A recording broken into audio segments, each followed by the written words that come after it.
Tandoori chicken எப்படி பண்றது பார்க்கலாமா? இதுக்கு தேவையான பொருட்கள்: சில்லி பவுடர், கரம் மசாலா, பிக்கா masala, salt, ginger garlic paste, turmeric powder, curd, kasuri methi, lemon. அதுதான். ஃபர்ஸ்ட் இது எல்லாத்தையும் ஒண்ணா போட்டு மிக்ஸ் பண்ணிக்கோங்க. இந்த மசாலா எடுத்து சிக்கன் கூட நல்லா மிக்ஸ் பண்ணிக்கோங்க. ரெண்டு பக்கம் நல்லா பட்டி எடுத்துக்கோங்க.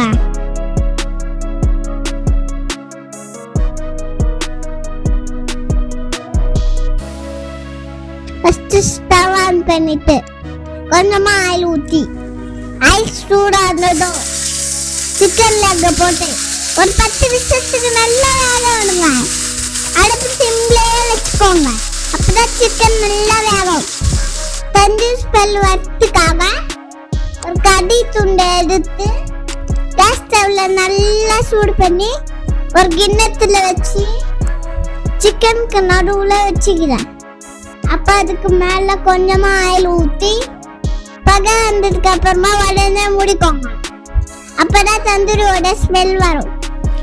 சிக்கன் ஒரு அளவுக்கு வந்ததுக்கு அப்புறமா கேஸ் ஸ்டவ் மேல தந்தூரி பிளேட்டை வச்சு சிக்கன் அந்த மேல வச்சு ரெண்டு பக்கமா நல்லா வேக விடுங்க.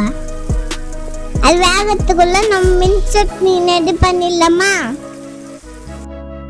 இதுக்கு தேவையான பொருட்கள்: கொஞ்சமா புதினா, ஆஃப் லெமன், 2 பச்சை மிளகா, ginger garlic paste, garam masala, pepper powder, தேவையான அளவுக்கு உப்பு, ஃபைனலா ஒரு கப் தயிர். இப்போ இது எல்லாத்தையும் ஒண்ணா போட்டு மிக்ஸில அரைச்சிக்கிட்டா சூப்பரான மீன் சட்னி ரெடி. அப்படியே நம்ம தந்தூரி சிக்கன் கூட ரெடி ஆயிடுச்சு.